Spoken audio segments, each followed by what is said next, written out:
Hallelujah, praise the Lord. കർത്താവിന് സ്തോത്രം. കഴിഞ്ഞ ആഴ്ചകളിലൊക്കെ നമ്മൾ ദൂതന്മാർ എന്ന വിഷയത്തെക്കുറിച്ച് ദൈവവചനം പഠിച്ചുകൊണ്ടിരിക്കുകയായിരുന്നു.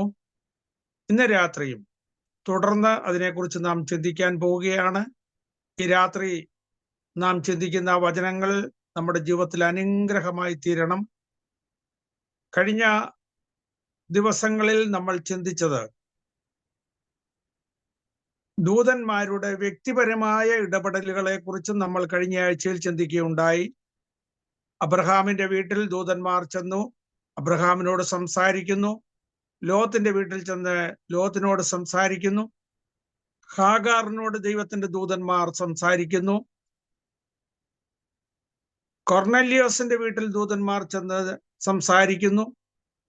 പത്രോസിനോട് ദൂതന്മാർ സംസാരിക്കുന്നു. വ്യക്തിപരമായിട്ട് ദൂതന്മാർ ഇടപെട്ട പല സന്ദർഭങ്ങളെ കുറിച്ച് നാം തിരുവെഴുത്തിലൂടെ ചിന്തിക്കുകയുണ്ടായി. ഇന്ന് രാത്രി സമൂഹത്തോടുള്ള ബന്ധത്തിൽ, രാജ്യത്തോടുള്ള ബന്ധത്തിൽ ദൂതന്മാർ ഇടപെടുന്ന ചില വസ്തുതകളെ കുറിച്ച് ചിന്തിക്കാൻ താല്പര്യപ്പെടുകയാണ്. അതിന് ദൈവം നമ്മെ സഹായിക്കട്ടെ. അതിനായിട്ട് ദൈവകരങ്ങളിൽ നമ്മെ തന്നെ നമുക്ക് ഏൽപ്പിച്ച് ഒരു നിമിഷം കൂടെ സ്തോത്രം ചെയ്യാം. കർത്താവേ, കരുണയുള്ള ദൈവമേ, അവിടുത്തെ പാദങ്ങളിൽ അടിയങ്ങൾ അടുത്തു വന്നിരിക്കുന്നു. ഇന്ന് രാത്രി ജോയിൻ ചെയ്തിരിക്കുന്ന എല്ലാ പ്രിയപ്പെട്ടവരെയും കർത്താവ് അനുഗ്രഹിക്കണമേ. ഈ ശബ്ദം ശ്രവിക്കുന്ന എല്ലാവരെയും കർത്താവിന്റെ കരങ്ങളിൽ ഏൽപ്പിക്കുന്നു. ഇന്ന് രാത്രി ഞങ്ങൾ ചിന്തിക്കുന്ന വചനങ്ങൾ ഞങ്ങളുടെ ജീവിതത്തിൽ അനുഗ്രഹമാക്കി തീർക്കണമേ. ദൈവനാമ മഹത്വത്തിനാക്കി തീർക്കണമേ.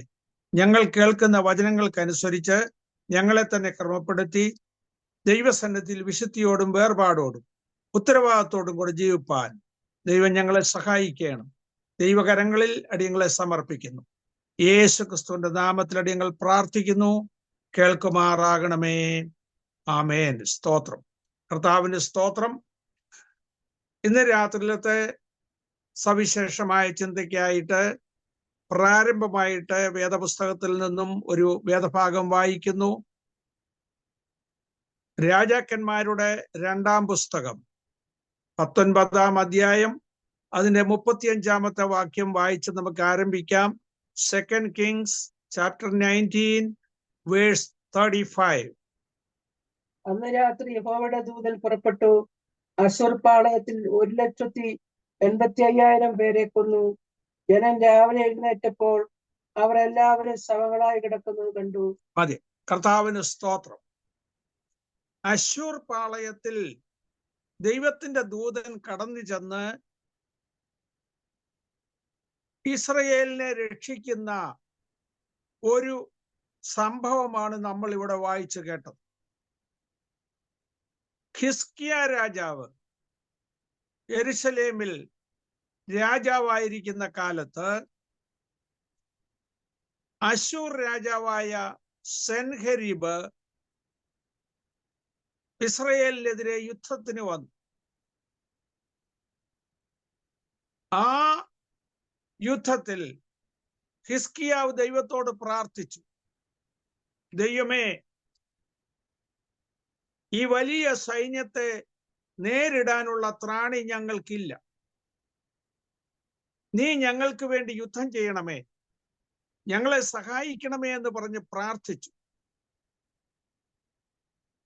പ്രാർത്ഥിച്ചുകൊണ്ടിരിക്കുമ്പോൾ ആമോസിന്റെ മകനായ യെശയ്യാ പ്രവാചകൻ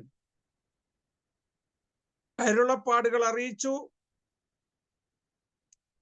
സെൻഹെരീബ് പരാജയപ്പെട്ടു പോകും, അവൻ ദേശത്തേക്ക് തിരിച്ചു പോകും, അവൻ ഇല്ലായ്മയായി പോകും. അതുകൊണ്ട് ഭയപ്പെടേണ്ട, ധൈര്യമായിരിക്കുവാൻ യെശയ്യാവ് ആലോചന കൊടുത്തു. സംഭവിച്ചത് എന്താണ്? അശ്ശൂർ പാളയം ദൈവത്തിന്റെ ദൂതൻ സന്ദർശിച്ചു. അശ്ശൂർ രാജാവായിരുന്ന സെൻഹെരീബ് തന്റെ സൈന്യത്തെ യെരുശലേമിന് എതിരായിട്ട് പാളയമിറക്കി. വലിയ സൈന്യം കടന്നു വന്നിരിക്കുകയാണ്. അന്ന് രാത്രി ദൈവത്തിന്റെ ഒരു ദൂതന്മാർ എന്നവിടെ പറഞ്ഞിട്ടില്ല, ദൈവത്തിന്റെ ദൂതൻ അശൂർ പാളയത്തിൽ ഒരു സംഹാരം നടത്തി. 1,85,000 ആളുകളെ സംഹരിച്ചു. ജീവനോടെ ഉണ്ടായിരുന്നവർ രാവിലെ എഴുന്നേറ്റ് നോക്കിയപ്പോൾ 1,85,000 ആളുകൾ ശവങ്ങളായി കിടക്കുന്നതാണ് കണ്ടത്. അപ്പോൾ ദൈവത്തിന്റെ ഒരു ദൂതന്റെ ശക്തിയെക്കുറിച്ച് ചിന്തിക്കാൻ വേണ്ടിയാണ് ഞാനത് പറഞ്ഞത്. ബലവും ശക്തിയുമേറിയ ദൂതന്മാരെന്ന് തിരുവെഴുത്തിൽ നമ്മൾ വായിക്കുന്നു.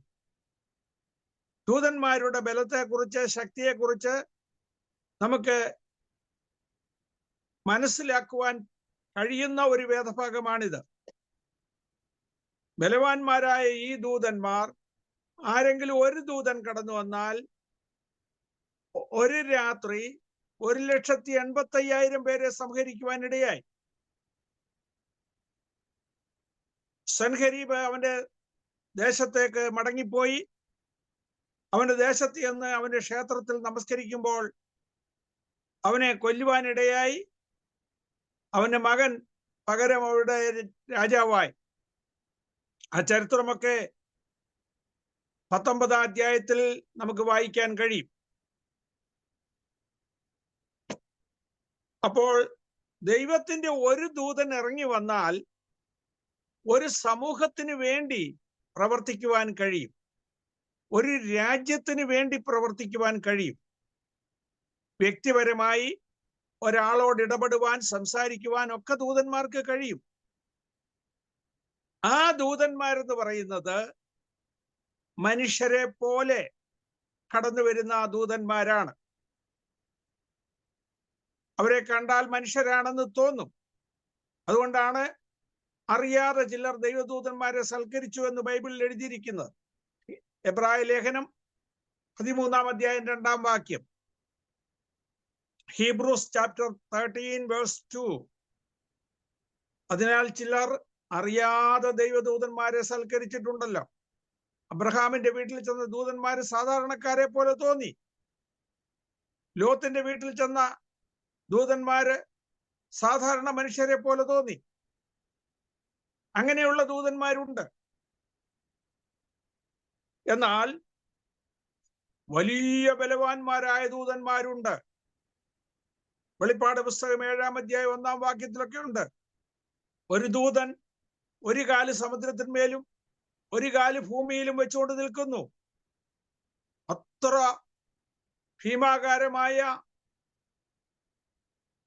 രൂപത്തിൽ വെളിപ്പെടുവാൻ ദൂതന്മാർക്ക് കഴിയും. അങ്ങനെയുള്ള ബലവും ശക്തിയുമുള്ള ദൂതന്മാരുണ്ട്. അത് മാത്രമല്ല, ദൈവത്തിന്റെ ദൂതന്മാർ 1000 കോടിയുമാണ്. അത് നമ്മൾ ചിന്തിച്ചു.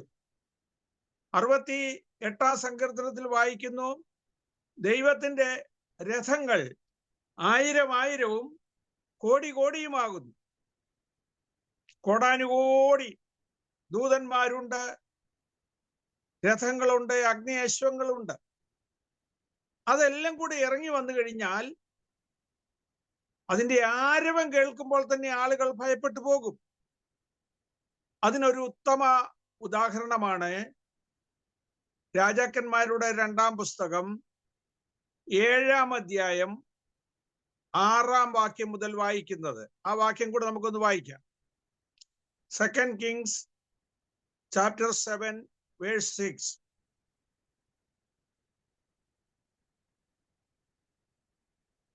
കർത്താവ് അരാമ്യ സൈന്യത്തെ, രഥങ്ങളുടെയും കുതിരകളുടെയും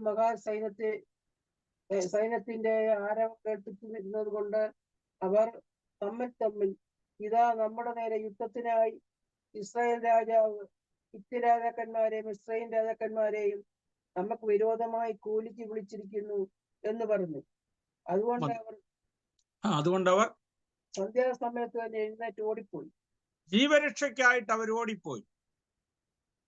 ഈ ചരിത്ര സംഭവം നമുക്ക് പരിചയമുള്ളതാണ്. എലീശായുടെ ശിഷ്യനായിരുന്നു ഗേഹസി. അരാം രാജാവിന്റെ സേനാനായകനായിരുന്ന നയമാൻ എലിശായുടെ അടുത്ത് വന്ന് രോഗസൗഖ്യം പ്രാപിച്ച് മടങ്ങിപ്പോകുമ്പോൾ ഗേഹസി അവന്റെ പിന്നാലെ ചെന്നു. കാരണം നയമാൻ കൊണ്ടുവന്ന യാതൊരു സമ്മാനങ്ങളും എലിശ വാങ്ങിയില്ല. എന്നാൽ ഗേഹസി പുറകെ ചെന്നിട്ട് നയമാനോട് പറയുകയാണ്, ഇപ്പോൾ 2 പ്രവാചക ശിഷ്യന്മാർ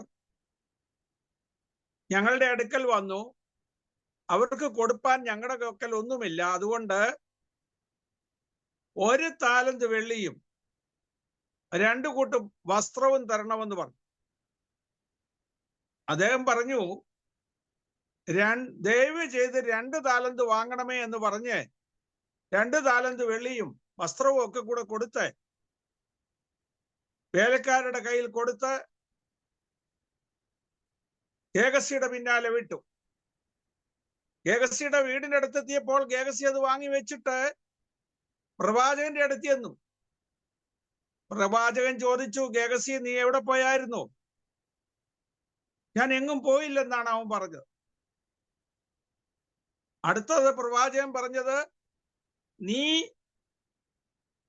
നയമാനെ എതിരേറ്റി എന്നപ്പോൾ നയമാൻ നിന്നെ രഥത്തിൽ നിന്നിറങ്ങി നിന്നെ എതിരേറ്റി വന്നപ്പോൾ എന്റെ ആത്മാവ് നിന്നോട് കൂടെ ഉണ്ടായിരുന്നു.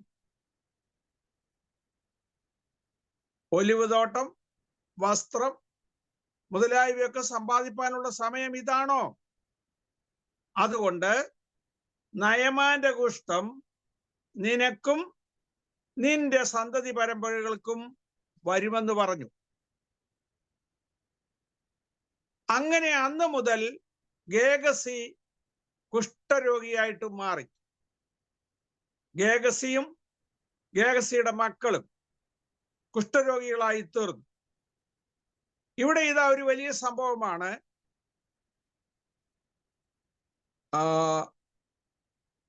ആഹാബ് രാജാവിന്റെ മകൻ യഹോരാം എന്ന് പറയുന്ന രാജാവ് ശമരിയിൽ യഹൂദന്മാരുടെ രാജാവായിട്ട് വാഴുകയാണ്. ഏറ്റവും മോശമായ രീതിയിൽ ജീവിച്ച ഒരു രാജാവായിരുന്നു യഹോരാം എന്നുള്ളത് കൊണ്ട് ദൈവം അവർക്കെതിരായിട്ട് അരാം രാജാവിനെ ഉയർത്തിക്കൊണ്ടുവരികയാണ്. അരാം രാജാവായ ബെൻഹദദ് വന്ന് ശമരിയെ നിരോധിച്ചു. ശമരിക്ക് ചുറ്റും കൊത്തളങ്ങൾ പണിത് അതിനെ നിരോധിച്ചു. ഈ കൊത്തളങ്ങൾ പണിയുക എന്ന് പറഞ്ഞാൽ പട്ടണത്തിന് ചുറ്റും മതിലുണ്ട്, മതിലിന് വെളിയിലായിട്ട് കിടങ്ങുണ്ട്, ആ കിടങ്ങ് കടക്കുവാൻ വേണ്ടിയുള്ള പാലമുണ്ട്, അവിടെ വലിയ വാതിലുണ്ട്. ഈ ഗേറ്റ് അടച്ചു കഴിഞ്ഞ് അവിടെ സൂക്ഷിപ്പുകാരുണ്ട്, കാവൽക്കാരുണ്ട്. എന്നാൽ മതിലിന്റെ മുകളിൽ 3000 മുഴം അകലത്തില് കാവൽക്കാരെ നിർത്തിയിട്ടുണ്ട്. ഈ ശമരിയെ വളഞ്ഞിരിക്കുമ്പോൾ ഈ മതിലിന്റെ ബലം കുറഞ്ഞ ഭാഗങ്ങൾ നോക്കി അവിടെ കൊത്തളങ്ങൾ പണിയും. കൊത്തളങ്ങൾ എന്ന് പറഞ്ഞാൽ വലിയ തടികൾ കൊണ്ട് തൂണുകൾ നാട്ടി അതിനിൽ നിന്ന് വലിയ കല്ല് കെട്ടിത്തൂക്കിയിട്ടിട്ട് 10-20 പേര് കൂടി പിടിച്ച് ആ കല്ല് പുറകോട്ട് വലിച്ചിട്ട് മുന്നോട്ട് വിടും. റോഡ് ഉറപ്പിക്കാൻ ഉപയോഗിക്കുന്ന റോളർ പോലത്തെ വലിയ കല്ലുകൾ അത് ചെന്ന് മതിലിൽ ചെന്നിടിക്കും. ഇങ്ങനെ രാവിലെ തൊട്ട് വൈകുന്നവരെ ഇടിച്ചിടിച്ചിടിച്ച് മതിലിന്റെ സൈഡൊക്കെ പൊളിക്കുവാനിടയാണ്.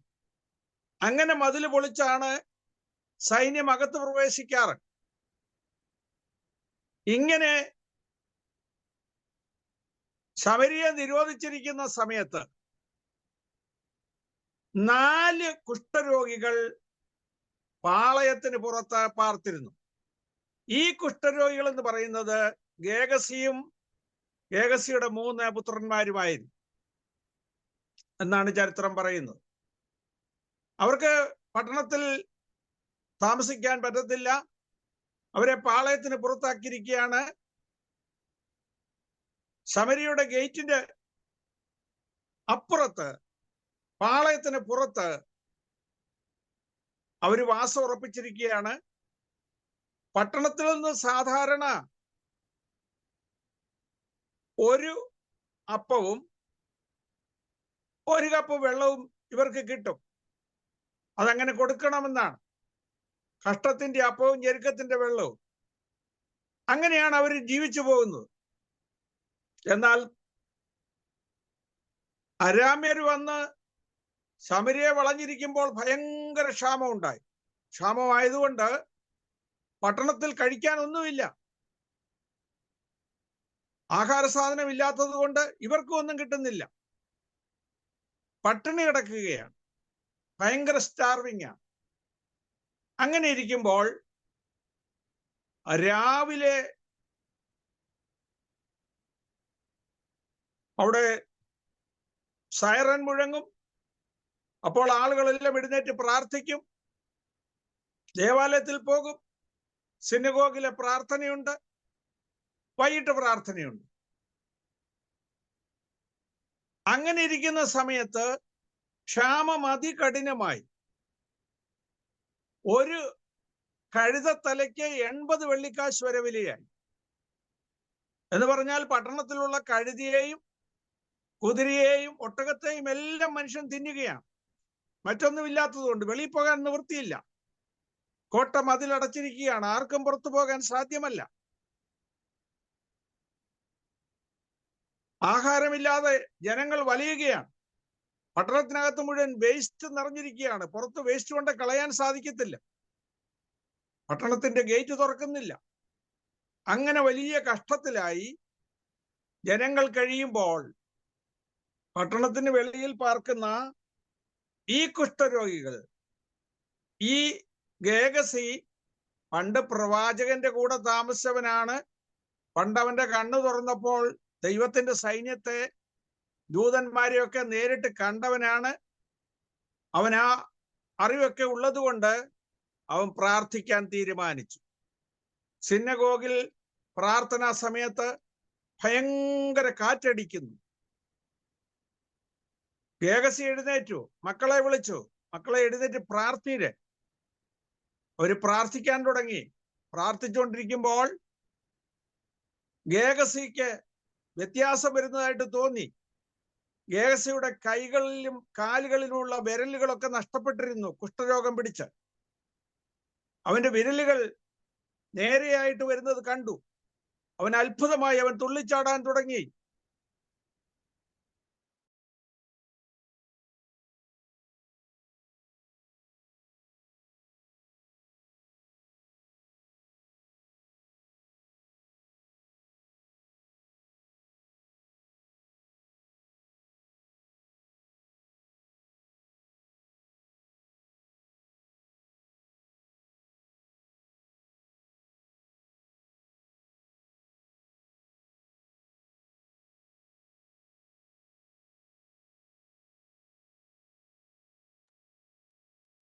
ഹല്ലേലൂയ.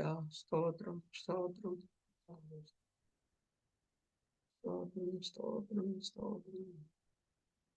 ഹല്ലേലൂയ. കൃപ, കൃപ, കൃപ. ഹല്ലേലൂയ. സ്തോത്രം, സ്തോത്രം. ഹല്ലേലൂയ. സ്തോത്രം. Praise the Lord. കേൾക്കാമെന്ന് വിചാരിക്കുന്നു. ഗേഹസി മക്കളുടെ ഓരോരുത്തർക്കും അവരുടെ രോഗം ഭേദമാകുന്നതായിട്ട് തോന്നി. സന്തോഷിച്ച് തുള്ളിച്ചാടാൻ തുടങ്ങി.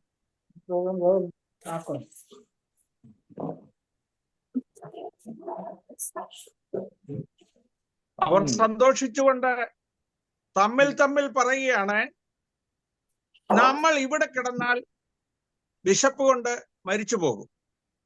പട്ടണത്തിലേക്ക് പോകാമെന്ന് വെച്ചാൽ അവിടെ പട്ടിണിയായതുകൊണ്ട്, ഫാമിനായതുകൊണ്ട് അവിടെ ചെന്നാൽ മരിക്കും. രണ്ടായാലും നമ്മൾക്ക് മരണം കാത്തിരിക്കുകയാണ്. എന്നാൽ നമ്മൾ അരാമ്യ പാളയത്തിലേക്ക് പോവുകയാണെങ്കിൽ ചിലപ്പോൾ അവർ നമ്മളെ ജീവനോടെ രക്ഷിച്ചാൽ രക്ഷിക്കട്ടെ, അല്ല അവർ കൊന്നു കളയുന്നെങ്കിൽ നമ്മൾ മരിച്ചു പോകുമെന്നേ ഉള്ളൂ. ഇവിടെ കിടന്നാലും മരിക്കും. So let us go to the enemy's camp എന്ന് നമ്മൾ പാടാറുണ്ട്. അവർ എനിമീസ് ക്യാമ്പിൽ പോകാൻ തീരുമാനിച്ചു. അവർ 4 ആള് കൂടി ശത്രുപാളയത്തിലേക്ക് പോവുകയാണ്. രക്ഷപ്പെടാൻ 50-50 ചാൻസേ ഉള്ളൂ. അവർ ജീവനോടെ രക്ഷിച്ചാൽ നമുക്ക് രക്ഷപ്പെടാം, അല്ല അവർ കൊല്ലുന്നെങ്കിൽ കൊല്ലട്ടെ എന്ന് പറഞ്ഞ് അവർ ശത്രുപാളയത്തിലേക്ക് പോവുകയാണ്.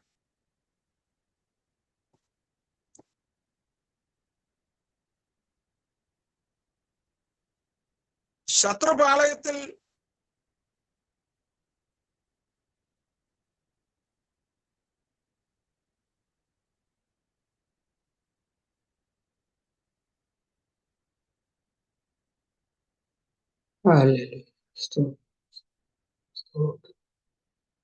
ലക്ഷക്കണക്കിനുള്ള പട്ടാളം മാർച്ച് ചെയ്യുന്നത് പോലുള്ള ശബ്ദമാണ് അവർക്ക് കേൾക്കാൻ കഴിഞ്ഞത്. അവര് പറയുകയാണ്, അവരുടെ കൂട്ടത്തിൽ മിടുക്കന്മാരായ എഞ്ചിനീയേഴ്സ് ഉണ്ട്. സൗണ്ട് എഞ്ചിനീയേഴ്സ് ശ്രദ്ധിക്കുകയാണ്, ഭയങ്കര ആരവം കേൾക്കുന്നു. കുതിരകളും രഥങ്ങളും ഓടി വരുന്ന ശബ്ദം. വളരെ ദൂരത്ത് നിന്ന് ധാരാളം കുതിരകളും പട്ടാളവും മാർച്ച് ചെയ്ത് വരുന്ന ശബ്ദമാണ് അവർ കേൾക്കുന്നത്. അവിടുത്തെ സൗണ്ട് എഞ്ചിനീയർമാര് നോക്കിയിട്ട് പറയുകയാണ്, ഇത് ഹിത്യ രാജാക്കന്മാരെയും ഈജിപ്തിലെ രാജാക്കന്മാരെയും എല്ലാം നമുക്കെതിരായിട്ട് കൂലിക്ക് വിളിച്ച് യഹോവ നമുക്കെതിരെ യുദ്ധത്തിന് വരികയാണ്. ജീവരക്ഷയ്ക്കായി നമുക്ക് ഓടിപ്പോകാം, ഇല്ല എങ്കിൽ അവർ നമ്മളെ കൊന്നുകളയും. ലക്ഷക്കണക്കിനുള്ള സൈന്യത്തിന്റെ ശബ്ദമാണ് കേൾക്കുന്നത്. നമുക്ക് ഓടിപ്പോയി രക്ഷപ്പെടാമെന്ന് പറഞ്ഞ് അവരെല്ലാവരും ഓട്ടം പിടിച്ചു. ക്യാമ്പ് മുഴുവൻ പാച്ചിൽ തുടങ്ങി. അവരുടെ രാജ്യത്തേക്ക്, സ്വദേശത്തേക്ക് ഓടിപ്പോവുകയാണ്. അവരുടെ ആഹാര സാധനങ്ങൾ, അവരുടെ വസ്ത്രങ്ങൾ എല്ലാം അവിടെ ഉപേക്ഷിച്ചിട്ട് ഓടിപ്പോയി. കുതിരകൾ, കോവർ കഴുതകൾ എല്ലാം കെട്ടിയ പാടെ അവിടെ കിടക്കുകയാണ്. ഈ പാവപ്പെട്ട കുഷ്ഠരോഗികൾ അവര് ക്യാമ്പിന്റെ അറ്റത്തെത്തി. അവിടെ നോക്കിയപ്പോൾ അനക്കമൊന്നുമില്ല, മനുഷ്യരാരുമില്ല. എന്താ സംഭവിച്ചതെന്ന് അവർക്കും അറിയത്തില്ല. ഈ 4 പേര് മാർച്ച് ചെയ്ത് പോയപ്പോൾ അവര് കേട്ട ശബ്ദം ലക്ഷങ്ങളായ സോൾജിയേഴ്സ് വരുന്ന ശബ്ദമാണ് അവർക്ക് കേൾക്കാൻ കഴിഞ്ഞത്. വലിയ ആരവം ദൈവം അവരെ കേൾപ്പിച്ചു. വലിയ സൈന്യത്തിന്റെ ആരവം കേട്ടപ്പോൾ ഭയപ്പെട്ട് അവർ ഓടി രക്ഷപ്പെടുവാനിടയായി. ഈ 4 കുഷ്ഠരോഗികൾ പാളയത്തിലെത്തി ഒരു കൂടാരത്തിൽ കയറി, ഒരു ടെന്റിൽ കയറി. അവിടെ ഇഷ്ടം പോലെ ആഹാര സാധനങ്ങൾ ഉണ്ടാക്കി വെച്ചിരിക്കുന്നു. നല്ല ഫുഡുകൾ, നല്ല മീറ്റ് ഐറ്റം ഒക്കെ, കുബൂസും കട്ട്ലൈറ്റും ഹമ്മൂസ് തമ്മൂസ് എല്ലാം ഇഷ്ടം പോലെ ഇരിക്കുന്നു. അവര് വേണ്ടിടത്തോളം കഴിച്ചു. വിശന്ന് ക്ഷീണിതരായിരുന്ന അവര് നന്നായിട്ട് ഫുഡ് കഴിച്ചു. അവരടുത്ത കൂടാരത്തിൽ കയറി, അടുത്ത ടെന്റിൽ കയറി, അവിടുന്നും കഴിച്ചു. അവരുടെ പാളയത്തിൽ 5000 സൈന്യത്തിന് വേണ്ടി ഉണ്ടാക്കിയ ടെന്റുകളാണ്. ഒരു ടെന്റിൽ 90 പേരെ വീതമാണ് അവർ ക്രമീകരിക്കുന്നത്. അവർക്ക് ആവശ്യമുള്ള ആഹാര സാധനങ്ങളെല്ലാം അവിടെ ക്രമീകരിച്ചിട്ടുണ്ട്. Thank you. ഇതെല്ലാം കൊണ്ടുവരുന്ന വലിയ വാഗണുകൾ അവിടെ കിടപ്പുണ്ട്. കുതിരകളെല്ലാം അതുപോലെ കെട്ടിയിട്ടിരിക്കുന്നു. ഇതെല്ലാം കഴിച്ചു കഴിഞ്ഞിട്ട് ഈ കുഷ്ഠരോഗികൾ പറയുകയാണ്, അവർ തമ്മിൽ പറയുകയാണ്, ഇന്ന് സദ്വർത്തമാന ദിവസമല്ലോ, നാമോ മിണ്ടാതിരിക്കുന്നു. നേരം പുലരും വരെ താമസിച്ചാൽ നമുക്ക് കുറ്റം വരും. ആകയാൽ രാജധാനിയിൽ അറിവ് കൊടുക്കുക, പട്ടണത്തിലേക്ക് പോകാം. ഇപ്പോൾ ഇവർക്ക് പട്ടണത്തിലേക്ക് പോകാൻ സാധിക്കും, കാരണം ഇവരുടെ കുഷ്ഠരോഗം മാറി. പുരോഹിതനെ കൊണ്ട് കാണിക്കണം കുഷ്ഠം മാറിയെന്ന്. ഗേറ്റിങ്കൽ ചെന്നിട്ട് ഗേറ്റ് കീപ്പറെ വിളിച്ച് കാര്യം പറയാം. അവർ പോകാൻ തീരുമാനിച്ചു. ഇതിനു മുമ്പ് രാജാവ് എലിശായിക്ക് എതിരായിട്ട് പ്രവർത്തിക്കുന്ന ഒരു സംഭവം അവിടെ ഉണ്ടായി. പട്ടിണി കാരണം ആളുകൾ ബുദ്ധിമുട്ടുകയാണ്. അപ്പോൾ രാജാവ് എലിശയെ കാണാൻ ചെന്നു. എലിശ പറയുകയാണ്, നാളെ ഈ നേരമാകുമ്പോൾ 24 മണിക്കൂർ കഴിയുമ്പോൾ ശമരിയുടെ പടിവാതിക്കൽ 1 ശേക്കലിന് 1 സെയ ഗോതമ്പ് മാവും 1 ശേക്കലിന് 2 സെയ യവവും വിൽക്കപ്പെടും. അപ്പോൾ രാജാവിന്റെ അകമ്പടി നായകൻ പറഞ്ഞു, ദൈവം ആകാശത്തിൽ കിളിവാതിലുകൾ ഉണ്ടാക്കി ഇങ്ങോട്ട് ഇട്ടു തന്നാൽ പോലും അത് നടക്കുമെന്ന് തോന്നുന്നില്ല. എലീശയുടെ മറുപടി, നിന്റെ കണ്ണുകൊണ്ട് നീ അത് കാണും, പക്ഷെ അതിൽ നിന്ന് അനുഭവിക്കാൻ നിനക്ക് കഴിയത്തില്ല. ഈ സംഭവം നടക്കുവാൻ വേണ്ടി ദൈവം ഒരു പദ്ധതി ഒരുക്കിയതാണ്. നോക്കുക, ഈ കുഷ്ഠരോഗികൾ ഗേറ്റിങ്കൽ ചെന്നു, ഗേറ്റ് കീപ്പറെ വിളിച്ചു, വിവരം പറഞ്ഞു. അവിടെ ക്യാമ്പ് ശൂന്യമായി കിടക്കുന്നു, ഒറ്റ മനുഷ്യർ പോലും അവിടെ ഇല്ല. ആഹാര സാധനങ്ങളെല്ലാം അവിടെ ധാരാളമായിട്ടുണ്ട്. വിവരം രാജധാനിയിൽ അറിയിക്കണം. അന്ന് ഇതുപോലെ ഫോണില്ല, സൗകര്യങ്ങളില്ല, മൈക്ക് സെറ്റ് ഇല്ല. ഈ മതിലിന്റെ മുകളിൽ 3000 മുഴം അകലത്തിൽ കാവൽക്കാർ നിൽപ്പുണ്ട്. ഗേറ്റിങ്കൽ നിൽക്കുന്നവർ വിളിച്ചു പറയും, അടുത്ത കാവൽക്കാർ അടുത്ത ആളിനോട് വിളിച്ചു പറയും, അടുത്തയാൾ അടുത്ത ആളിനോട് വിളിച്ചു പറയും. ഇങ്ങനെ വിളിച്ചു പറയുമ്പോൾ ഉള്ളിലുള്ള ആളുകളെല്ലാം ഇത് കേട്ടു. വിവരം എല്ലാവരും അറിയുവാനിടയായി. രാജകൊട്ടാരത്തിൽ അറിവ് കിട്ടി. അർദ്ധരാത്രി ചാടി എണീറ്റു. എന്താണ് സംഭവിച്ചത്? അപ്പോൾ രാജാവ് പറയുകയാണ്, നമ്മള് പട്ടിണി കാരണം വെളിയിൽ ഇറങ്ങുമ്പോൾ പിടിക്കാൻ വേണ്ടി അവർ വയലിൽ ഒളിച്ചിരിക്കുകയായിരിക്കാം. ഒരു സൈന്യാധിപൻ പറഞ്ഞു, തിരുമേനി, യജമാനെ, ഞങ്ങൾ പോയി നോക്കിയിട്ട് വരാം എന്താണ് സംഭവിച്ചതെന്ന്. അങ്ങനെ 2 രഥത്തിൽ പട്ടാളക്കാര് പോയി നോക്കി. അവരുടെ അതിർത്തി വരെയും പോയി, യോർദാൻകൽ വരെ പോയി നോക്കി. ആഹാര സാധനങ്ങളും വസ്ത്രങ്ങളും അവരുടെ ആയുധങ്ങളും ഒക്കെ വഴിനീളെ ചിതറിക്കിടക്കുന്നു. പാളയമെല്ലാം പാച്ചിൽ തുടങ്ങി. അവർ ഓടിപ്പോയി, ആരുമില്ല. പെട്ടെന്ന് അവിടെ കിടന്ന വാഗണിൽ തന്നെ ഗോതമ്പും യവവും എല്ലാം ശമരിയുടെ ഗേറ്റിങ്കിലേക്ക് കൊണ്ടുവന്നു. പ്രവാചകൻ പറഞ്ഞതുപോലെ അവിടെ ഗോതമ്പ് മാവും യവവും മറ്റു സാധനങ്ങളെല്ലാം വളരെ ചീപ്പായിട്ട് വിൽക്കാൻ തുടങ്ങി. ആളുകളെല്ലാം വന്ന് ധാരാളമായിട്ട് വാങ്ങിക്കൂട്ടി. രാജാവിന്റെ അകമ്പടി നായകനെയാണ് സൂപ്പർവൈസറായിട്ട് ആക്കിയിരുന്നത്. ജനമെല്ലാം ഇടിച്ചു കയറിയപ്പോൾ ഈ അകമ്പടി നായകനെ ആളുകൾ ചവിട്ടിക്കൊല്ലുവാനിടയായി. അവനെ ചവിട്ടി എല്ലാവരും കൂടി മെതിച്ചു കളഞ്ഞു എന്നാണ് വായിക്കുന്നത്.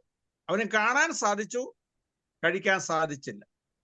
നോക്കുക, ദൈവത്തിന്റെ പദ്ധതി. പ്രവാചകൻ ഒരു കാര്യം പറഞ്ഞാൽ അത് അതുപോലെ നടന്നിരിക്കും. ഇവിടെ ഇതാ ദൈവത്തിന്റെ ദൂതൻ പ്രവർത്തിച്ച പ്രവൃത്തിയാണ് നമ്മൾ ചിന്തിക്കുന്നത്. ദൈവത്തിന്റെ ദൂതന്മാര് സൈന്യങ്ങൾ കടന്നു വരുന്ന ശബ്ദമാണ് അവരെ കേൾപ്പിച്ചത്. ശമൂവേലിന്റെ കാലത്ത് ഇടി വെട്ടിച്ച് ജനത്തെ ദൈവം പരിഭ്രമിപ്പിച്ചു, ഫെലിസ്ത്യരെ പരിഭ്രമിപ്പിച്ചു. ചിലപ്പോൾ വലിയ ഇടി വെട്ടിച്ചായിരിക്കും പരിഭ്രമിപ്പിക്കുന്നത്. വലിയ ശബ്ദം കൽപ്പിച്ചാണ് ഇപ്പോൾ അവരെ ഭയപ്പെടുത്തിയത്. അവരെല്ലാം ഭയന്ന് വിറച്ച് ഓടിപ്പോകുവാൻ ഇടയായിത്തീർന്നു. ദൂതന്മാരുടെ പ്രവർത്തനത്തിൽ, ഒരു സമൂഹത്തോടുള്ള ബന്ധത്തിൽ ഇങ്ങനെയൊക്കെയാണ് ദൂതന്മാർ പ്രവർത്തിക്കുന്നത്. ഒരു രാജ്യത്തിന് വേണ്ടി ഇങ്ങനെയാണ് ദൂതന്മാർ പ്രവർത്തിക്കുന്നത്. വ്യക്തികളോട് ഉള്ള ബന്ധത്തിൽ ദൂതന്മാർ കടന്നു വരുമ്പോൾ നമ്മളെ പോലെ തന്നെയുള്ള വ്യക്തികളായിട്ടാണ് ദൂതന്മാർ പ്രത്യക്ഷപ്പെടുന്നത്. അല്ലെങ്കിൽ നമുക്ക് ഭയമുണ്ടാകും. നാം പ്രാർത്ഥിക്കുമ്പോൾ നമുക്കിടെ മുമ്പിൽ ഒരു ദൂതൻ പ്രത്യക്ഷപ്പെട്ടാൽ നമ്മളെ പോലെ ഒരു മനുഷ്യനായിട്ടായിരിക്കും ദൂതൻ പ്രത്യക്ഷപ്പെടുന്നത്. ഉദാഹരണമായി പറഞ്ഞാൽ,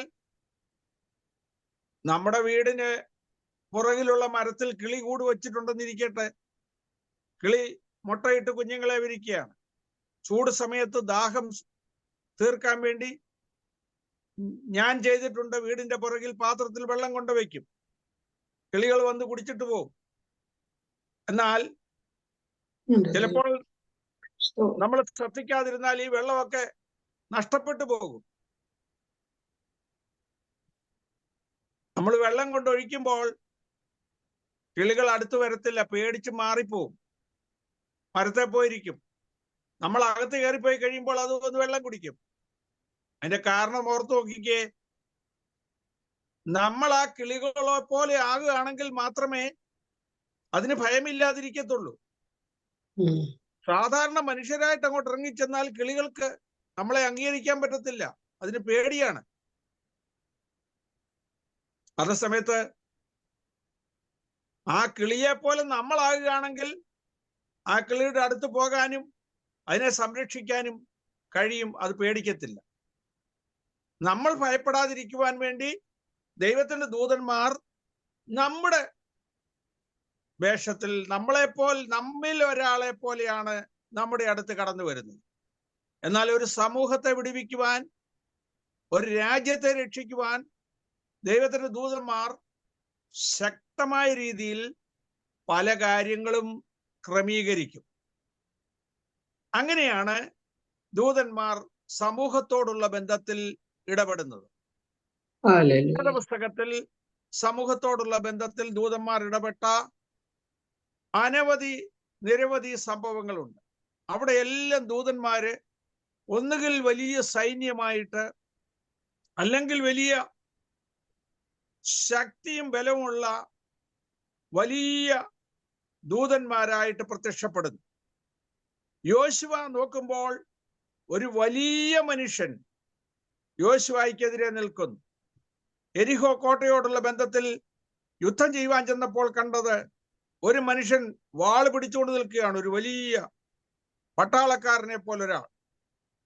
നീ ശത്രുപക്ഷക്കാരനോ ഞങ്ങളുടെ പക്ഷക്കാരനോ എന്ന് യോശുവ ചോദിക്കുമ്പോൾ താൻ പറഞ്ഞത്, ഞാൻ ശത്രുപക്ഷക്കാരനുമല്ല നിന്റെ പക്ഷക്കാരനുമല്ല, ദൈവത്തിന്റെ സൈന്യത്തിന്റെ അധിപതിയായി ഇപ്പോൾ ഇറങ്ങി വന്നിരിക്കുന്നു. ദൈവത്തിന്റെ സൈന്യത്തിന്റെ അധിപതിയായിട്ട് ഇറങ്ങി വരുമ്പോൾ ആ രീതിയിലായിരിക്കും വരുന്നത്. സാധാരണ നമ്മുടെ അടുത്ത് കടന്നു വരുമ്പോൾ നമ്മിൽ ഒരാളെ പോലെ ആയിരിക്കും വരുന്നത്. അങ്ങനെയാണ് സ്വർഗത്തിലെ ദൈവത്തിന്റെ വിശുദ്ധ ദൂതന്മാരുടെ പ്രത്യേകതകൾ. വിശുദ്ധ ദൂതന്മാർ നമ്മെ സംരക്ഷണം ചെയ്യുവാൻ കടന്നു വരുന്നതിനെ കുറിച്ച് അടുത്ത ആഴ്ച നമുക്ക് ചിന്തിക്കാം. ദൈവമക്കളെ സംരക്ഷണം ചെയ്യുവാൻ, സംരക്ഷണത്തിന് വേണ്ടി കടന്നു വരുന്ന ദൂതന്മാർ ഏത് നിലയിലായിരിക്കും, എങ്ങനെയാണ് അവര് പ്രവർത്തിക്കുന്നത് എന്നുള്ളതിനെ കുറിച്ച് അടുത്ത ആഴ്ച നമുക്ക് ചിന്തിക്കണം.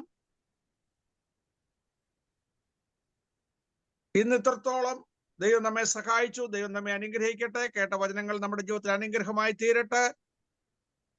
ദൂതന്മാരുടെ ദിവ്യദർശനം പ്രാപിപ്പാൻ, സംരക്ഷണം പ്രാപിപ്പാൻ നമുക്കിടയാകട്ടെ. അതിന് നമ്മുടെ കണ്ണുകളെ ദൈവം തുറക്കട്ടെ. അതിനായിട്ട് ദൈവസന്നിധിയിൽ ഒരിക്കൽ കൂടി നമ്മെ സമർപ്പിക്കാം. നമുക്ക് പ്രാർത്ഥിക്കാം. ഒരാൾ ശബ്ദം ഉയർത്തി പ്രാർത്ഥിച്ചാട്ടെ. Praise the Lord.